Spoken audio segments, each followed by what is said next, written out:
Assalamualaikum warahmatullahi wabarakatuh. Sebelumnya perkenalkan, nama saya Rizky Al-Fajri. Saya berasal dari jurusan Teknik Informatika Fakultas Sains dan Teknologi. Di sini saya akan sedikit membahas soal integrasi ilmu eksakta dalam perspektif Islam. Sebelum kita lanjut, kita perlu tahu apa itu integrasi dan ilmu eksakta. Integrasi menurut Kamus Besar Bahasa Indonesia ialah pembauran hingga menjadi kesatuan yang utuh atau bulat, atau lebih jelasnya yaitu kesatuan. Lalu ilmu eksakta merupakan bidang ilmu tentang hal-hal yang bersifat konkret yang dapat diketahui dan diselidiki berdasarkan percobaan serta dapat dibuktikan dengan pasti. Jadi ilmu eksakta ini adalah ilmu yang sudah ada dari zaman dahulu, zaman tradisional hingga zaman sekarang atau zaman modern. Lalu ada materi karakter building. Ada 4 model strategis model mental, yaitu sumber daya manusia modal budaya, kelembagaan, sumber daya pengetahuan.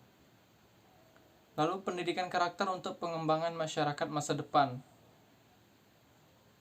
Kerja keras berorientasi pada kualitas kejujuran, efisiensi bertanggung jawab, mengembangkan, mengubah, memperbaiki terapi.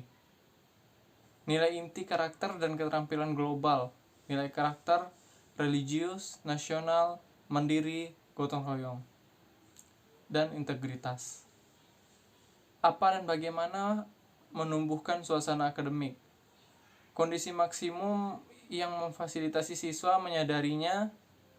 Nilai inti nasional, keagamaan, nasionalisme, otonomi, gotong royong, integritas. Dan nilai lokal, kesehatan, bagus, baik, pintar, mahir, dan kreatif. Apa yang terjadi dengan komisi mahasiswa? Kecenderungan gaya kognitif dan perilaku kekerasan pada anak kelas 4-5 menunjukkan cenderung gaya yang tidak terdiferensiasi yang menggambarkan proses berpikir linear, dikotomis, dan lebih ke kiri. Ada keyakinan normatif dalam komisi anak bahwa kekerasan dibenarkan untuk dibalas. Pola perilaku atau tindakan balas dendam cenderung dilakukan melalui reaksi agresi dan tindakan fisik.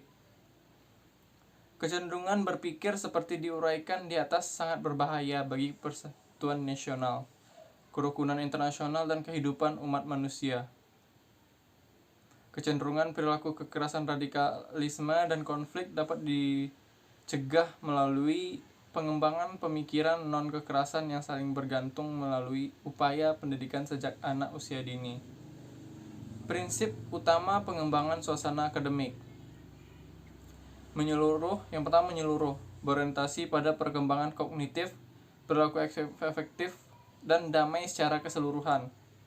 Lalu partisipatif, memberi ruang bagi siswa untuk bereksplorasi, berbagi, dan bekerja sama. Lalu kooperatif, memberi siswa ruang untuk belajar dan bekerja sama daripada bersaing. Lalu pengalaman, pembelajaran dengan pengalaman langsung di kelas sehingga pengajaran langsung dapat diminimalisir. Dinamika perkembangan suasana akademik. Tahap atau elemen tersebut adalah yang pertama struktur. Pengembangan melalui penyajian rangsangan oleh dosen atau dosen wali atau pembimbing akademik dengan menghadapkan siswa dengan masalah, tugas, dan masalah untuk belajar.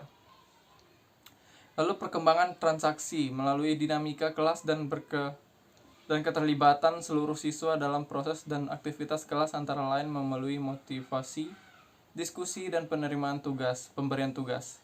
Lalu ada pengubah tanggapan dan pola perilaku melalui penghargaan, pujian, dan pertumbuhan perspektif ke depan. Lalu ada prinsip pendidikan karakter. Pertama, unik atau perekat versus agregat. Lalu proses yang sedang berlangsung pendidikan dari generasi ke generasi, terkait dengan semua aspek tujuan pendidikan secara keseluruhan, tidak terlepas dari penugasan ilmu pengetahuan, teknologi, dan seni, pembelajaran edukatif, petunjuk yang mendidik sebagai wahana utama. Lalu memerlukan berbagai aspek dalam pembangunan dalam budaya yang beragam. Lingkungan kampus sebagai lingkungan budaya, iklim kampus, proses seumur hidup, keteladanan dari anak usia dini hingga dewasa, multi level, multi saluran, dan multi pengaturan. Sekian yang dapat saya sampaikan, lebih dan kurang mohon dimaafkan. Assalamualaikum warahmatullahi wabarakatuh.